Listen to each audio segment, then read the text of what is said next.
તમે જોઈ રહ્યા છો શ્લોક દર્પણ ન્યૂઝ। અમદાવાદ જતો દારૂ નજર તેજ રાખીને ઝડપ્યો। વડોદરા ગ્રામ્ય એલસીબીએ વાપીથી ટેન્કરમાં ભરીને લઈ જવાતો 45 લાખના દારૂ ઝડપાયો। એક શખ્સની અટકાયત કરી।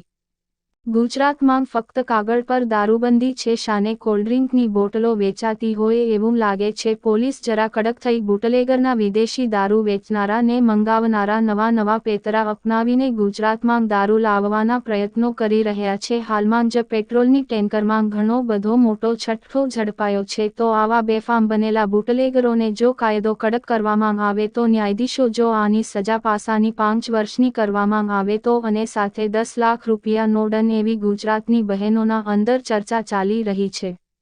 લોકસભા ચૂંટણીનું કાઉન્ટડાઉન શરૂ થતું છે, પ્રચાર પૂરજોશમાં ચાલી રહ્યો છે, ત્યારે ગેરકાયદેસર ભારતીય બનાવટની વિદેશી દારૂની રેલમછેલ ન થાય તે માટે જિલ્લા પોલીસ તંત્ર એલર્ટ બન્યું છે।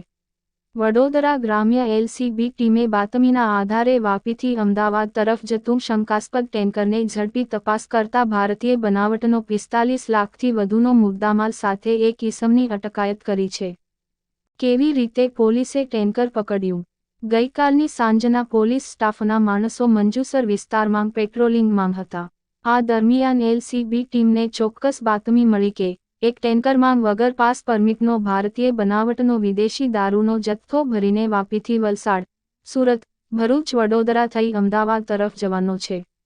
જે આધારે એલસીબી ટીમ મંજુસર પોસ્ટે ની હદના આજોડ ગામની સીમમાં આવેલા એક્સપ્રેસ વેના ટોલનાકા ઉપર વડોદરાથી અમદાવાદ તરફ જતી ટેન્કરની વોચમાં હતા।